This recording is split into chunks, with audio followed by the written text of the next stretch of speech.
your thing. Bop It to start. Uh, did you have Bop It at your house? Did the kids have Bop It? God, no. I mean, we knew what it was and we watched the SNL skit about it and everything, but we never had one. No. Just a bad thing. Welcome to the Backpack Show, where we talk about risque and thankfully largely defunct unpopular toys, and also bring you success insights from unusual places. Who do we have on our show today, Kerry? Wouldn't you like to know? We have My Local Heroes founder Eleanor Traubman, and also we have April Rinne, and we're going to talk with her about her new book, which I'm super excited about, Flux, 8 Superpowers for Thriving in Constant Change. I can't think of anybody who doesn't need to read that. I mean, superpowers. What's not to love about that? Plus, easier than getting bit by a radioactive spider. I know. I keep trying to push all kinds of animals into radiation, but they don't come out. Terrible.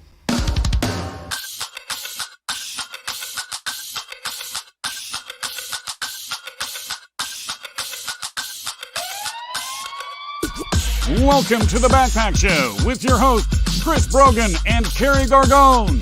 Boom shakalaka! I should yellow card you like right out of the gate for that, but I won't.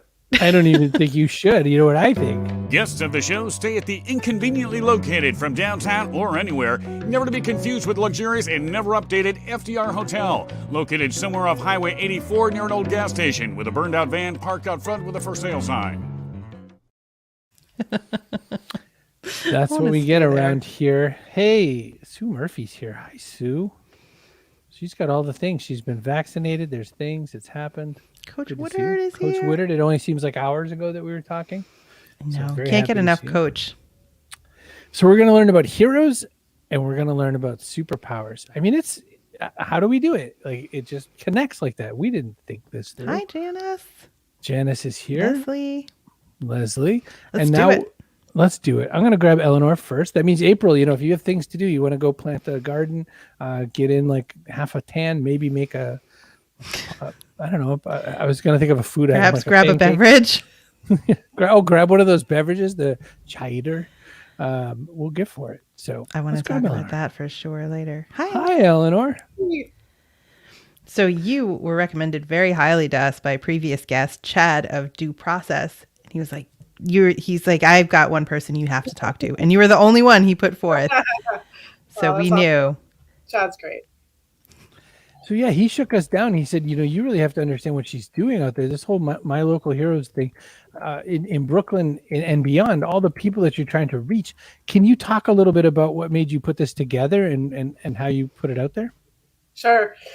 Well, at the beginning of the pandemic, part of it was like personal. I just wanted to find like a positive project to focus on, like a positive place to put my energy. And what I saw was that, because people couldn't really go anywhere or do much, it kind of forced you to like look at what was going on, like literally next door to you, or what was going on down the street, what was going on in your immediate neighborhood. And I thought this is a really great opportunity to draw people's attention to like all the great people who are just right around us.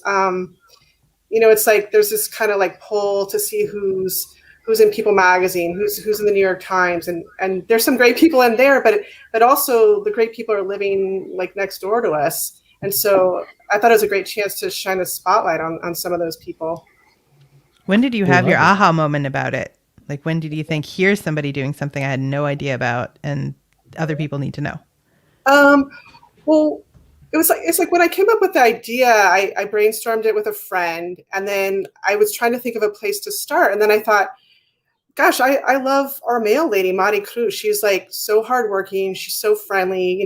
She does this job like rain, shine, snow, bumpy sidewalks. And so I have her cell phone number. So I called her. I was like, hey, Mari Cruz, you're great. I'm doing this project. Can I take your picture? She said, sure. So she came to the bottom of, our steps. She had her mask on. I took her picture. I wrote a little something about her. And then it just kept going from there. I just kept thinking about who are people around me that I admire, who are people that I respect, who've been doing what they've been doing for a long time without like a lot of fanfare or hoopla, who kind of deserve to be in the spotlight now.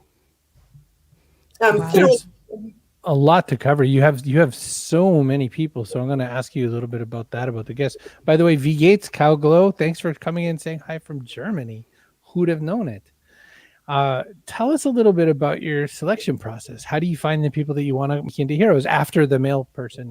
Yeah, sometimes it's just like it's people that I've known for a while, and I think, God, everybody should know about that person. So one of those people was like Dave Dixon, and over 50 years ago, his dad, who's an immigrant, started this bike shop in Park Slope that's like, it kind of looks like a museum when you walk into it. And at some point, like, real estate people came and offered them like millions and millions of dollars for the building. And they're like, no, there's too many memories here. And this guy's been, helping people pick out bikes and fix their bikes their family's been doing this for 50 years. So I thought, I need to go talk to Dave. Plus I've bought 2 bikes from him. And I went out there and Dave's like, I usually don't like to be in the limelight, but I'll do this. So I talked to him, and people went nuts for the post. It's like, so, and then the other person that comes to mind is like this guy, Jason Brunson, who manages a group of 22 people at Brooklyn Bridge Park, which has become like, it kind of became an essential service overnight during the pandemic. Like, thousands of people go there every day to just find solace and beauty.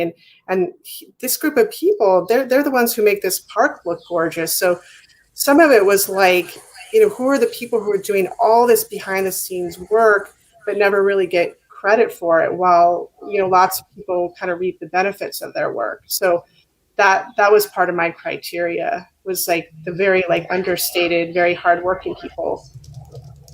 I love so much that there's such a mix of political, art, culture, all that sort of a thing.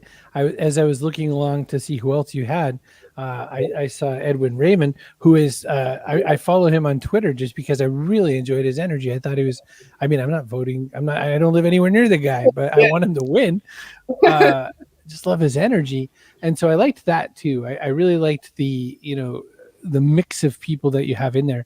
One of the other things I wanted to know about was, so you have a mix of, super local Brooklynites, and you have a whole mix of, people from around other places. So for instance, let's see, where am I now? So I've got Cobble Hill native Adam Suerte. I hope I'm saying his name right. Yeah.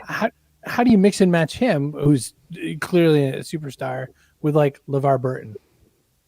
Oh, so on the Facebook version of my project, I'm very strict. I will only do people from Brooklyn. Mm-hmm. So then on my my Instagram account, I did get a little bit looser, and I wanted to sort of put in people who I found inspiring, throughout the course of my life. So, LeVar Burton, he's been promoting literacy for years. I think I did one on like Dolly Parton. So I did break some of my own rules, but I think the common theme is like people who provide leadership, people who provide inspiration by doing what they do over like a long period of time. It's quite a mix. It's so inspiring. The Instagram just shows up nicer on a video show, but you got to dig into the Facebook as well. There's just so much there. Who's someone, I'm curious if this has happened to you yet, who's someone that you approached that they just didn't get it or didn't understand the show or didn't feel it in some way, and it was like, get out of here, I don't want to talk to you. Get off my lawn. Well, to be honest, like, there were like 2 or 3 people who I approached, and they said, like, I don't really think of myself as a hero, Eleanor. Like, I don't think I can do this. So I was thinking, well, you don't understand. It's called My Local Heroes. You just have to be my hero. Right. Some people felt like if they weren't going through a tremendous amount of like duress, or if they felt like they weren't doing as much as, other people. So it's not something that I really want to force on people. I can only like say, I would love to do this. And some people did change their mind and come back around. So that was like the only real little run-in I had, but I do obviously I respect what people decide. It'd be great if you didn't. You're like, come on. You've got to be my hero. Do it without your permission. No. But it's interesting that people don't want to view themselves as a hero because they are struggling in some way. Like they can't be both, like a local hero and also experiencing, difficulty. Like they think everything has to be easy for them or they can't qualify as a hero. Well, yeah, almost like a little bit of the opposite. Like people felt like if I'm not suffering the way certain other people are suffering during the pandemic, like I don't qualify. But or like I don't have it hard enough. Yeah, I don't have a hard enough. But again, I respect people's decisions. So they do become sort of like public once I do this.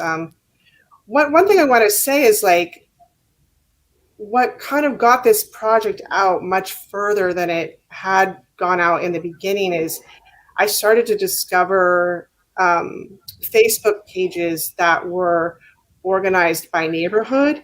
So especially since the pandemic, the neighborhood-based Facebook pages have grown hugely because everybody is turning to each other like, well, where should I get this? How should I get this done? Where can I buy toilet paper? Yeah, exactly. And so I started to conduct this experiment where I started to share the Facebook posts with these neighborhood groups. And then I just started to watch. I would just sit in front of my computer and watch the numbers of people that these posts were reaching, like jump and jump and jump and jump and jump. And so I think that also speaks to the fact that life is becoming a lot more neighborhood based than it used to be out of like necessity.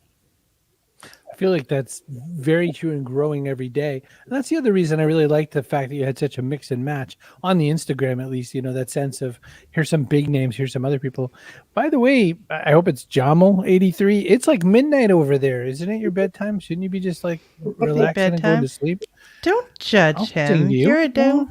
Don't shame him for not sleeping at this hour. I'll help you. You're perfect just the way you are. We can do ASMR until you fall asleep. Hey, Fazia Burke's here. Fazia Book Burke. Fazia Book Burke. Eleanor, I did have one question. Is it going to be a massive influx of people now that we know it only costs $100,000 to buy a house in Brooklyn? We all know that's not true. I just need to know, what did people like? Did you hear about that the next day out and about or whatever? Crazy. I don't know if everybody knows that story, Christopher. You might have to tell people. So there were two different people in some public office, and that part's the least interesting part to me. But it was like, how much would you think it is to, get a place in Brooklyn? Yeah. And they both said, I don't know, around 100,000, which is a little off. Bit. It's like a pack of ho-hos and some Mountain Dew. It's off almost anywhere in the United States, to be honest. But it was just kind of interesting to see all those moments, like when they always ask presidential candidates, like, how much is a gallon of milk? And I just want one of them ever to be like, I'm rich. Do you think I go buy a gallon of milk? Do I go to Stop and Shop? I send people to purchase my milk. So Coach Woodard's here. He's got a question. How do you see this project moving forward as the pandemic seems to ease? Yeah, like I was asked this question in the beginning. I don't see it, although it was born out of the pandemic, I don't see it being limited by the pandemic, because what I said in the beginning, I still hold to, which is like, there's this big thing in our culture where we're supposed to be reading mostly about people who are super famous, super rich, and not really like paying that much attention to just everyday people who are doing incredible things every single day. So even if the pandemic comes to a screeching halt, I still think there's a need to show what everyday people are doing that's like good and brave and creative and with, that has integrity. So there's no need to stop. It reminds me of some good news. Like, I think people are looking for things to celebrate, not just, in their own neighborhoods, but everywhere. So I see potential for this. Like, you could have My Local Heroes kind of chapters everywhere, really. You could grow this thing. Oh, yeah, I'm thinking about next steps. But maybe a book, perhaps? Honestly, like, I think what I'd really love to do is partner with, like, an organization, and just like focus on the people within that organization or the people that they serve, and sort of do profile heroes on those folks. And also get some tutoring. Eleanor does tutoring as well. So go get some. Eleanor, stick around if you can. We'll ask you a few more questions. Or we'll stick you backstage for just a tiny bit. Boop.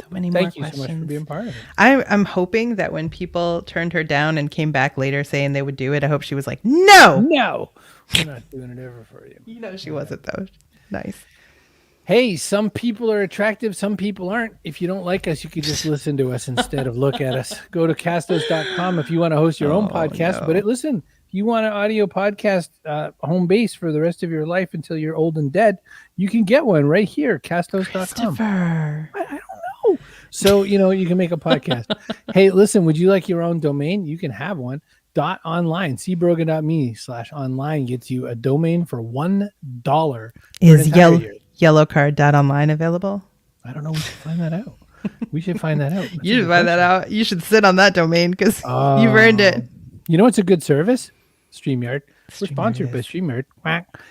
It is a great video hosting site. You could do all kinds of cool stuff. All you have to do is set up this video thing, get some cameras turned on. You're making a show. Bring your own local hero. Right. So for a couple of weeks, we've been sponsored by Presearch.com. This is so fun to me. What? Presearch? Yes. Why? Well, because they purchased their subscription using Backpack Coin through Rally.io. And like Presearch existed before this, and we took sponsors before this, but somehow with the advent of the coin, it was like, yes, we must do this. We'd love to buy some sponsors. So here we are. With our crypto coins. Yes, it was really fun. We had a good old time. So Presearch.com, for the last couple of weeks, I've been using only Presearch to search for things. Guess what? Everything's working fine. Nothing bad to report there. And I think last. Pulver EDU, you want to get some cool classes in? Speaking of crypto coin, you can use the Jeff coin. Only 7 Jeff coins. You can go to a class you can learn to learn again. Took that right off their website, so I hope that's true. Go get educated. Yeah, get your Jeff coins. Spend them on bettering yourself. There we go. I think that's enough. I need to better myself. I need to be better. We could grab one whole April Rinne, though, and we can learn all kinds of things. You can ask her, what the flux? Hi, April. Hello. That is some yoga-ass chair you have over there. I took note while you were backstage. I mean, you went all the way over. You could have been flying back there. Oh, I'm going to let my signature, party piece out. I won't do it on the show, but one of the things I'm known for doing is actually handstands. So I can still stand on my hands and walk on my hands. And you can't not do that now. Well, I can't. There's actually not space right here, but I can send you to a site if you want to learn more. No, I have hands. So no, I don't want to do a handstand. I want to see you do it. Well, here, I don't know. I guess I can't put anything in the chat, but aprilrinne.com/handstands will take you to a site that has me doing handstands at the pyramids of Giza and the Colosseum of Rome. We're going to show it. Whatever. We're totally going to have to show it. No, it's so I got outed there, but hey, now it's out there. And so if you. So is this your sort of where the hell is Matt? Except pretty much. Yeah. So this was a challenge. So speaking of backpacks as well. Close that. A lot of not all of them, but I've spent a lot of time on the road, as you can tell, and so many of these were taken with my backpack, next to me. But many years ago, when I was traveling without a permanent address and just a backpack, and I spent the better part of 4 years doing that, family friends, it was that the chicken guy with the chicken dance, or a teddy bear, and take your teddy bear and take a photo. They were like, you can do better than that, handstands.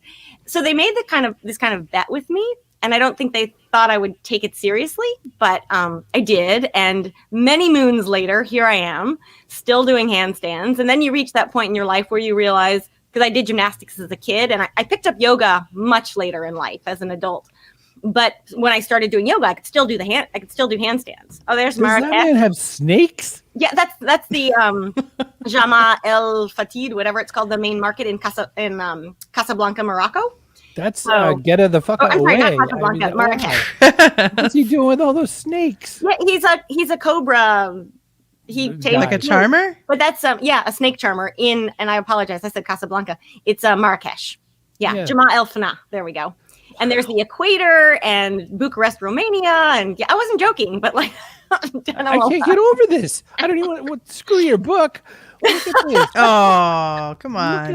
Well, it does relate. The one in Hong Kong, that one right there was quite fun. So several of these were just literally, actually, if you scroll up, the one in Vietnam where I'm like arching right there. So that one, I'm sorry, I'm pointing at my own screen. That was taken March of last year. Wow. So that was taken a week before the travel ban hit, and I was in Vietnam, and then I had to hightail it and come home. But kind of wild. So anyway, it's more than a hobby. What's funny to me is I took it for granted that I would continue doing this. It was just for me strength and fun and whatever. And then there was that moment where I realized none of the people, at least my age, were doing handstands anymore. And then it became this could become something. And so my goal is to be the 100-year-old, lady who's still able to stand on her hands. Call me like ambitious goals, but that's what I'm aiming for. We'll see. See, I wanted to still fit into my wedding dress, so I made it Empire waistline and A-line, and now I can safely say 21 years later, I still fit into it. So plan ahead, April. That's all it takes. Anyway, you guys you're getting there, but like it's a serious. Anyway, sorry, we did not talk about any of this in advance. Are you kidding me? I'm excited about this. I want to talk about a book now. Wait, I just have a quick question about taking the actual photos before you talk about the book. Oh. So somebody has to take those. So you're bringing somebody with you on a trip, and they're like, how long do you get to get the perfect photo before they like go away and just want to have a beer? Well, I love that you bring this up because, in fairness, for the last almost 14 years, a lot of these travels have been taken with my husband. We're both avid travelers, global citizens, all the rest. And so some of these, like, he is really, like, you have to have someone to take it. So he takes it, and he's gotten really good at it. We have fun together. But an enormous number of these, it was me traveling on my own, meaning I had to recruit somebody. I had to tell somebody, to ask somebody, like, would you take my photo? And, oh, by the way, I'm going to stand on my hands. And they may not be a native English speaker. They may not, like, they're going like, what? And so you recruit them. And I have to trust them with my phone or my camera, like all that. But what's lovely, so you kind of figure that out, which is the best icebreaker in a foreign country or a new place that you can imagine. And then you do it, and they're sort of like, oh my God, like, what's this? And then they take some photos, and, many of them are poor quality, but I don't care. I just want the snapshot. It makes it even more authentic when it's like off kilter. And then it becomes this incredible icebreaker, though. And like kids start tumbling in. People are like, let me try. Like you get like crowds gather, which is always a bit odd. But it becomes this really nice introduction to a new place, to some people you never would have met otherwise. And it forces me to get to know locals, actually. So it's been really nice. Wow. So I just have to show you just a tiny little slice of something that April has probably been, seen a million times and compared to a few different times. But there was this guy that was kind of famous for something like this called Where the Hell is Matt? And what he did was, Matt's like a super normal human being. He can't do a handstand. In fact, all he can do is that stupid dance. like that's it. He's like, and he goes, I don't know how to do any other dances. He goes, I'm really bad at it. And so his friends, kind of as a joke, like just kind of drinking and stuff, said, you ought to do that, like shoot it everywhere in the whole wide world. So there he was doing it. Well, what happened was some gum company, and I'm going to totally forget the name of the gum, but they said, that was amazing. Can we buy this video? And then some marketing department person said, well, it's not that good a video. Could you go back around the world again and we'll shoot the whole thing again? He was like, okay. So, and he did it. And so, to watch you do that, I mean, somebody's going to sponsor your handstand tour. Yeah, you've wow. Jazz hands, sign me up. Well, I think if I'm not mistaken, because the Where is Matt has been referenced before, and people are usually like, handstands harder than the chicken dance. But he's been to places that, I've traveled a lot, but he's really gone to the ends of the earth. My understanding is that and I might be mistaken on this, but something along the lines, I know he's done that dance on the North Korean border. Now, Yes. I've done a handstand on the border with North Korea as well, but I didn't recruit a bunch of people to dance with me. He's actually, people have sponsored him to bring people with him to do like dances that are around tolerance and peace, and like, it's fascinating. So I have tracked that over the years, and actually hadn't thought about what he's up to this year, because I'm guessing neither of us are handstanding or chicken dancing in, at least not exotic locales. You can handstand in your dining room one day. I have a lot more local. Bring them the next. Yeah. And actually, it's not posted on my website yet, but I can't believe I'm outing myself with all this, but it's fun. And I mean, it's 2021. I got my vaccination. What did I do? I did a handstand. And so there's a photo of me in the, I said, typically I'll do these things in random locations halfway around the world. I was like, the best monument, and like monuments, the Colosseum, etc. I'm like, the best monument to humanity in 2021 is your vaccination center. So there's a photo of me with all the stickers and stuff. And that was fun. And the people who were at the site, they were like, man, we get interesting stories, but you are the first person to do this. You just kind of, I don't play the piano or the violin. I can't like give you any music, but I can bring a smile to your face. I can't believe we're here to talk about a book. Like, we're this far in. By the way, Chad from Due Process showed up and said hi. Sorry, Chad, you missed the whole Eleanor part. She's still here. We'll bring her back out. We'll bring her back, but you have to come and rewatch the What can the backpackers do, since we are a global group? Not that. I can't do a handstand. Oh my gosh. My cartwheels were pathetic. I always offer up free lessons. Handstands they're not easy, but they're, I think, easy when you learn the basics and the fundamentals. They're actually easier than you think. And a lot when you have core muscles, let's be real here. What's fun is that it's not your hands, though. A lot of people assume you need strong arms. You need a strong core. And not to wrap too much, we can use that as a segue to the book. I don't know, but it's all about the center. Like, what roots you and grounds you, and your core. You have a strong stomach and you can stand on your hands. And actually what's interesting, the key is to learn what it's like to be in alignment, meaning like how it's like, what's the kid saying? You're don't ask me, I'm not cool. Hands, exactly. And once you learn what it's like to be in alignment, I kid you not, you get your body in alignment, you're hanging out there. You're not actually expending energy. And I kid you not, I've actually gotten stuck in a handstand because you're in alignment.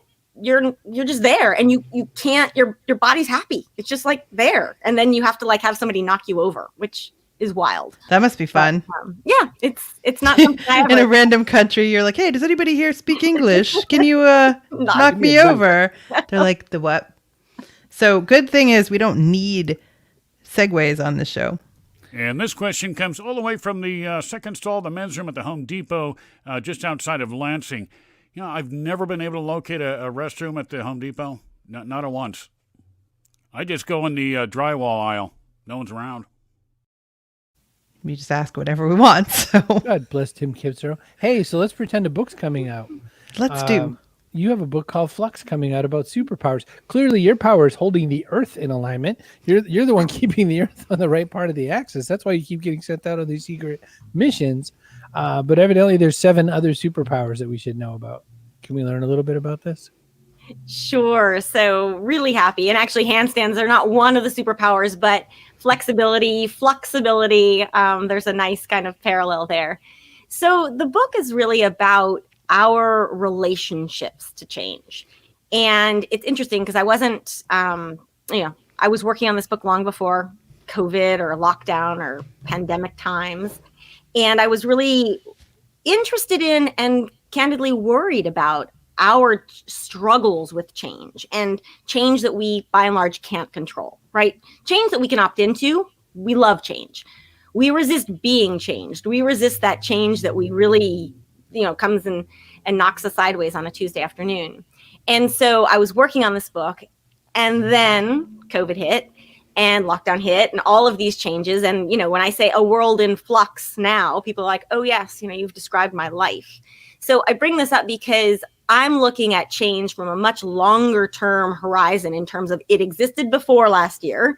It's going to continue for a long time. And 2020 was simply a catalyst for the ideas.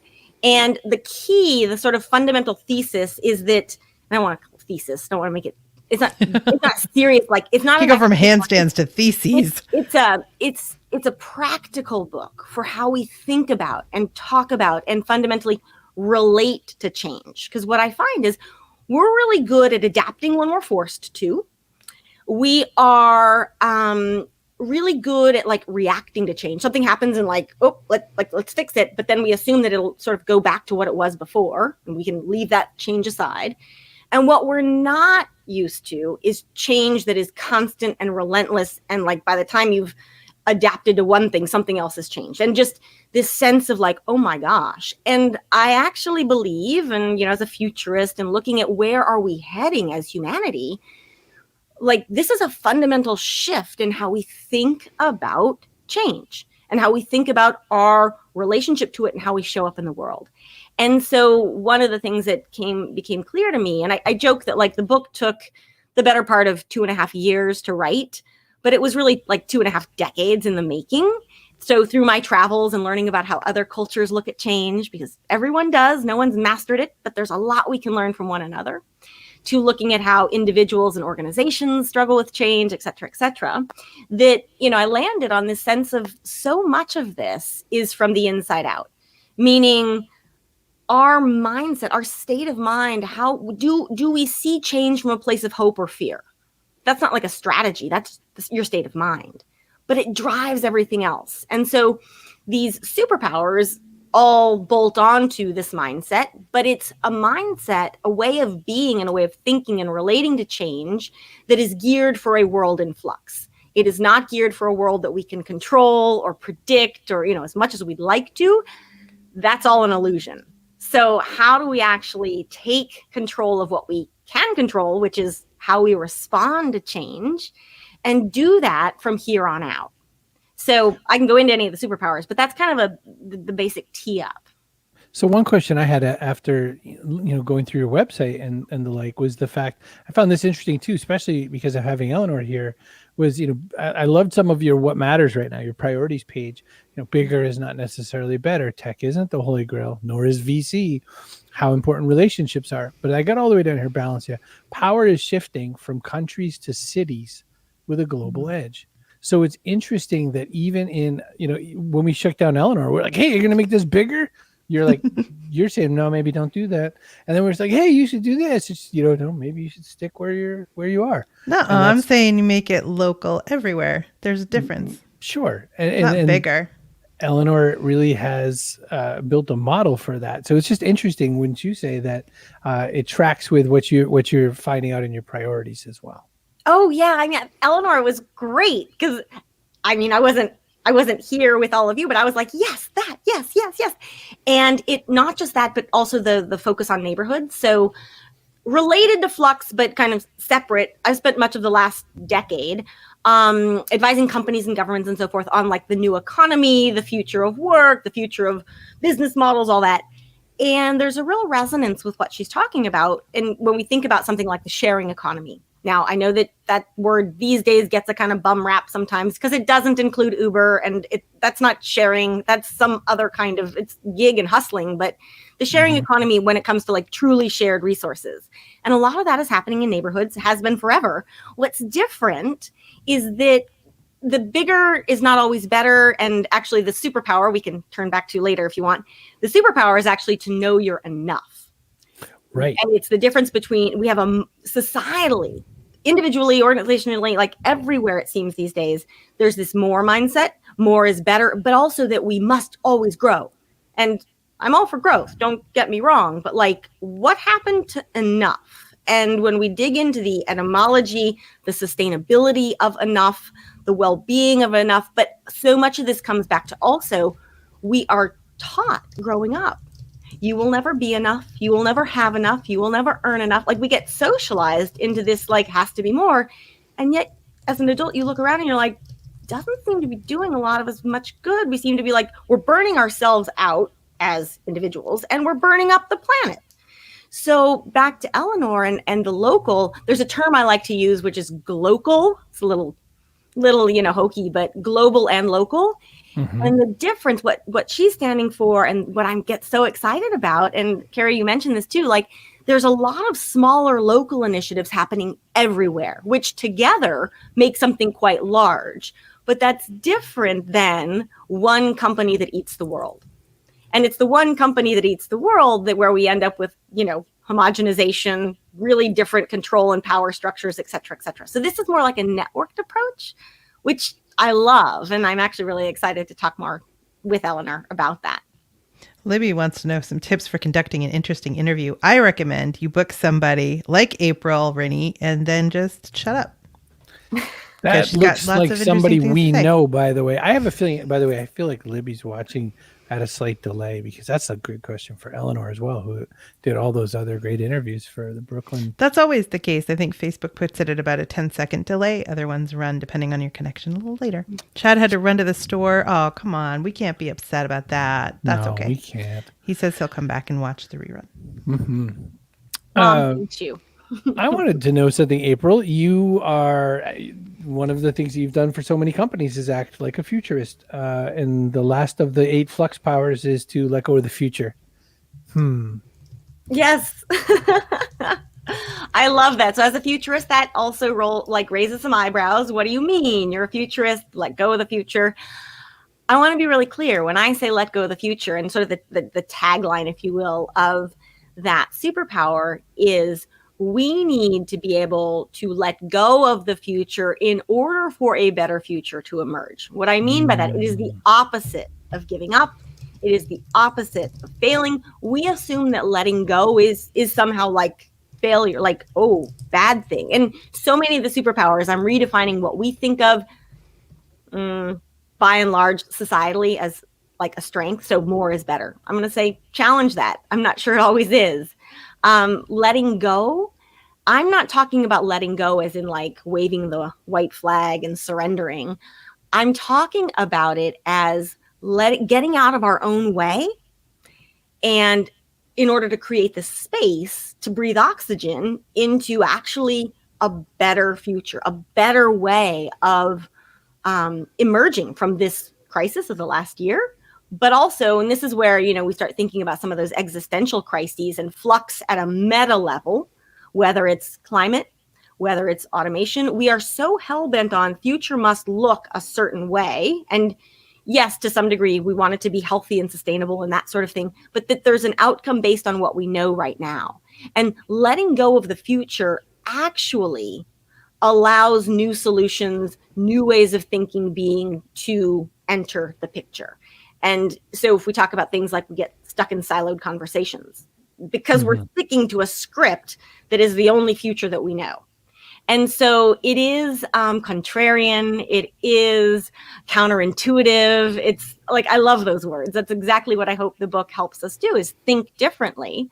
But that's what we're really getting at. So I'm all for a brighter future. I can tell you that a lot of much of the path we're currently heading down with the old script, so to speak, in our minds is not heading towards necessarily a brighter future. And we've got to get out of our own way and allow space, again, and oxygen to come forth for new solutions, new ways of being. Well, it comes out in August, so I'm going to bring back Eleanor. Eleanor, I guess we're going to have to get down to the Greenlight bookstore and pick this up when it comes out in August. Is that the local place we should go visit? Yeah, that's a great bookstore. Cool. Kate's going to pre-order. Local bookstores, absolutely. Kate's pre-ordering for the church. Kate, I just want to thank you. And if I may, just a quick thing that didn't come up as we were chatting earlier, but I just love to bring up the fact that like pretty much when pretty much everything is in flux these days, like this flux mindset can help pretty much everything. And I love churches. Yes, we've got, work and careers in flux, families in flux, education in flux, financial markets in flux, politics and like everything's in flux. There's a holistic opportunity for us to think about this differently. And you're going to make a list. It's a shorter list if you just list what's not. Pretty much, exactly. There's a lot more that is, it isn't. And actually, when I always ask people, if something is not in flux in your life, please let me know what it is. Because, right? Yeah, it's a short list. So you may have seen, Eleanor, lots of love for you coming in. I just wanted to show you the comments beforehand. People were just saying they love what you're doing and really appreciate it. And All right, Eleanor, I'm going to out myself. I've never been to Greenlight. I've been to McNally Jackson, but I figured that's like, that's probably the fancier of the two indie bookstores, but Greenlight's the more. McNally's fancy, yeah. But Greenlight's the more homey one, and you get that feeling of like, oh, I'm with the people. So what's Libby have to say? Well, Libby had said, what a great way to build one's community, appreciating all the contributions that make the community function. As they say, it takes a village. Elizabeth just said, thank you, Eleanor. This is awesome. Ricky said, good work. You are the right person for this project. Nice. Janice thinks local chapters is a good idea. So, Christopher. Somebody else Hot dog, there's one. Franchise. I know, right? Just feel like we could all afford to appreciate the people that make our communities work. Yeah, for sure. And what so I didn't love, go through. Oh, stop. I was just going to say, I didn't go to every page in your handstand pile. Is there a Brooklyn one yet? I mean, I feel like there's a meeting coming up. There is actually. There's one down. It's Dumbo, but oh yeah, that one's there. And I just wanted to give a shout out, Eleanor, because what I love is my local heroes. Like, local is still universal. Anywhere you go on the planet, you're going to have local heroes. So this notion of local chapters are just like a network of. I'm going like, there are local heroes in Tanzania. There are local heroes in Bolivia. There are local heroes everywhere. But to have a platform where they all get celebrated is just really awesome. So, yeah, I would love to, for folks who want to figure out how to start this wherever they live. I'm totally happy to, help out, give a couple words of advice. But it's like, just start where you are. Just look around you and see who's there, who you're like, yeah, that's a cool person, like, who I know and respect, and I'd like to know a little bit more about them. And Chris and I are from the Northeast, where we don't like anyone, so it's challenging for us. Yeah, I think it's not going to work so well. I'm going to come after you, Kerry. And people would think, they'd put their city ears on and be like, why is she? This feels like a trick. Like, that's what would happen. I know how to disarm people pretty well, I have to say. So you're next. Oh, Coach Woodard has an interesting question. By focusing on local phenomena, do you think people will be more willing to embrace change? That sounds like it feels like a question for both of us. I'll try. Yes, I think what I find again and again is, and let's just take the case of politics. The further away something is from you, the harder it is to accept when it's something that you may not feel a connection to, or change that happens and you're like, whoa, I didn't have a say in that. And the closer to home you are, and again, this can be change you opt into, it also can be change that you don't control, but it affects you. The closer to home that is, the more likely you are to be involved and to be consulted and to be engaged in some way. So even if it's a change that's difficult for you, you can sort of wrap your head around why it's happening. But the farther away, and this is where, my whole career has been international, but I've seen, the pros and the cons of globalization firsthand, because the further away you are from some of these forces globally, particularly when it comes to just, the issue of inclusion. Do you feel included or not? Globalization itself isn't good or bad. I mean, on the whole, it's a helpful thing for society. But when we do it in a way that benefits a few people at the expense of many, who wants that kind of change, right? You've got those with typically less power who have very little say. But if you can learn to localize a lot of that, and this is a lot of the work I've done in global development, the closer to the source of the people who are directly affected that you can make that change, the easier it is going to be to just kind of integrate it and move forward in a way that benefits more people. So yes, I would say that the more local things, Eleanor, what you're doing is spot on. I was joking. I was thinking to myself earlier, My Local Heroes is a very fluxy kind of initiative, right? It really is geared towards a world in flux, but not just during a pandemic. What I couldn't agree more. This 2020 was sort of your catalyst to do this.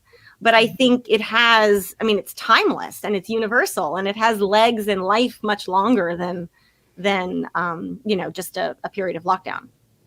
Yeah, thanks, April. I just wanted to add on my answer to that gentleman's question, which is I think sort of, sorry to use, but in late stage capitalism, it's sort of like, I think we've tended to see where we live as the place where we come back and sleep at night before we go out to our job the next day. And now it's like seeing things as local is helping us see, no, each of us really does make a difference in terms of shaping the way things go in our community. Like local politics have gotten much more like interesting and active, because your community isn't just where you go and sleep at night and pick up a couple groceries. It's like, it's where everything happens. It's where you build your relationships, and it's where you build connections with people. So it's not just where you sleep anymore. Can I pick up on something that Eleanor just said? Because it does show up in Flux. This concept of agency, personal agency, our ability to impact and contribute to the world, that we've always had it. Humans, like, having agency is part of being human. But I do think, and I'll get on a little bit of a soapbox or show my colors, I do think that today's flavor of capitalism, but also a hyper consumer culture, has sort of stamped a lot of the agency back out of us, right? Our job is to just consume. What do we do to help get out of the pandemic? It's not go help your neighbor. It's buy stuff. We've got to get the economy to recover.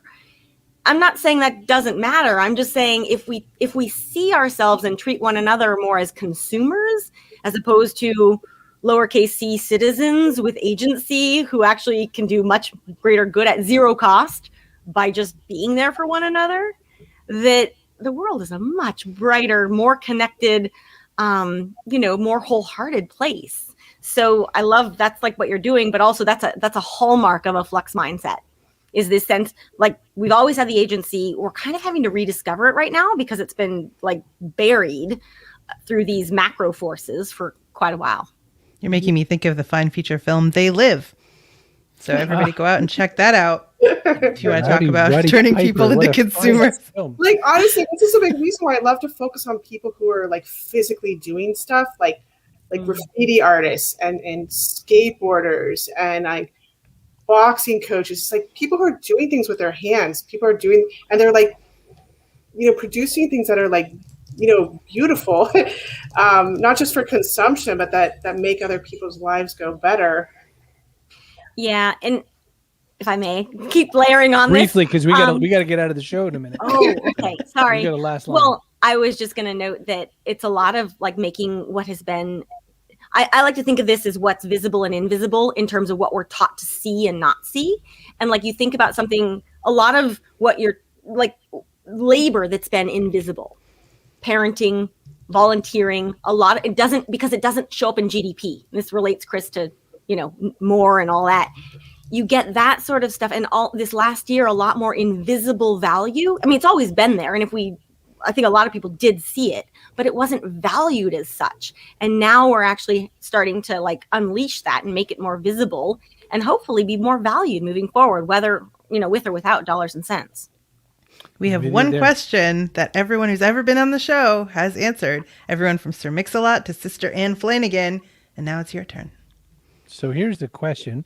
What goes in your backpack? Screw person of the day, because Kerry said let's get out of here. No, you can come back to person of the day. What goes in your backpack? It could be something physical or it could be something metaphorical. You're not going to be person of the day. I'm not person of the day. It could be something like avocado, and it could be something like sadness. Could be someone's, thing that goes in the backpack. It's whatever's going to make the world better for the next 2 or 3 years. Eleanor Traubman, I'll start with you. What goes in your backpack? I'm going to cheat a tiny bit. I'm going to put I love the two words together, curiosity and a sense of wonder. And just the idea that you would be curious and interested about everything that's going on right around you. Like, what people are doing around you, what people are thinking about, what they care about, what they're up to, who's growing what in their garden. I just think it makes the world much more like fun and interesting place to be in. I like it. It's a good pairing. April, Rinne, what goes in that backpack for you? Yeah, well, and having spent years living out of a backpack, it's a non-trivial question. Today I would say like, oh, it's a Flux mindset. But actually more what I want to share is, and I did this for years and I still do it when I travel, I pack a stack of postcards from where I live. And as I'm traveling, I meet people and I gift them one. And I say, this is something that you probably wouldn't have seen otherwise. Here's a little bit about where I live. Here's a little memento. You'll remember this exchange. It's a way of spreading a little bit of goodness. And it's not something that I find a lot of other travelers do. And it has served one of the greatest purposes, sense of joy through my travels, literal and metaphorical. So whatever a postcard looks like, could be a note from the future to the future, etc., that just sort of keeps you connected to humans, but on a path where you can sort of see how things are evolving. That's always in my backpack as well. I like it. I don't have local postcards though. I have Hawkman. That'll do too. Not to throw you off, but we're going to do person of the day. Oh, I'm thrown. Okay. Oh, and here's our person of the day. Kaboom! You know what? I did this for one thing. Because I like Chad's answer. Aww. Chad's our person of the day. He's such a gentleman. You're on the show because of him, but when Mom asks you to go to the store, go to the store. I love it. So that's definitely how it works. Well, I feel like I've learned a lot. I feel like I really need to get to that garden skate park and watch more dogs do skateboarding. I feel like I now know that the earth is not held down by gravity, but just April Rinne. I know a book I'm going to pick up in August, so it's been a good time. I was just trying to think if I could ever imagine my grandmother doing a handstand. Pretty sure she could do maybe a somersault, and that's about where she'd go. Because the one time I ever saw her try to do a handstand, tragedy ensued. Here's what happened.